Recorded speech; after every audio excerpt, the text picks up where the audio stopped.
morning mga idol. Ito dito tayo sa mga gaya pagka laging puno yung ating sasakyan. Medyo bagsak yung likod, medyo sumasayad. Baka kailangan mo to mga paps. Itong power buffer. Ayan mga paps, oh. New upgrade na tayo. Power buffer. Pasok yan. Bumabagsak na ba boss pagka maraming sakay? Bagsakan likod? Hindi naman. O ayun, no? Pumasok na. Pagka naipasok mo yan. Wow! Ayan. Okay.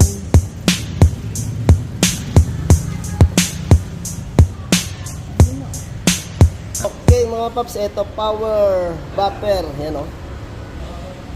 Okay yan nga mga paps, oh. 600 na yung ganyan, dalawa na po. Set na yan. Wow! Oh, yan nga. Pagka marami kayong sakay sa likod o kaya maraming karga, kahit papano mapoprotectionan yung ano natin yan. Pang ilalim na parts tsaka shock. Yes! Okay, yan nga mga paps, ha. Pag naikabit nyo to, halimbawa wala naman tayong lifter, pwedeng jackan lang. Tapos isa-isa ang kabit. Ito kaya may mga butas din to mga paps, lalagyan natin ng strap para hindi siya malaglag o kaya kumalas ano. Ayan. Etong mga gantong parts, halimbawa kung talagang lagi kayo may sakay sa likod, punuan o mabigat yung kinakarga nyo lalo sa likod ng ating sasakyan yan, bili ka na ito mga paps.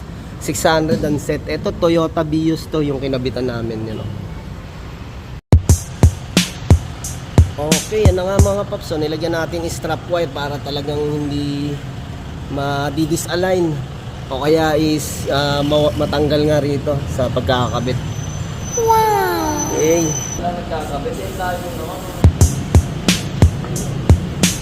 Okay, yun nga mga paps. Ang kagandahan nito mga paps, hindi rin ito matagtag. Kasi goma rin itong nakalagay dito. Okay.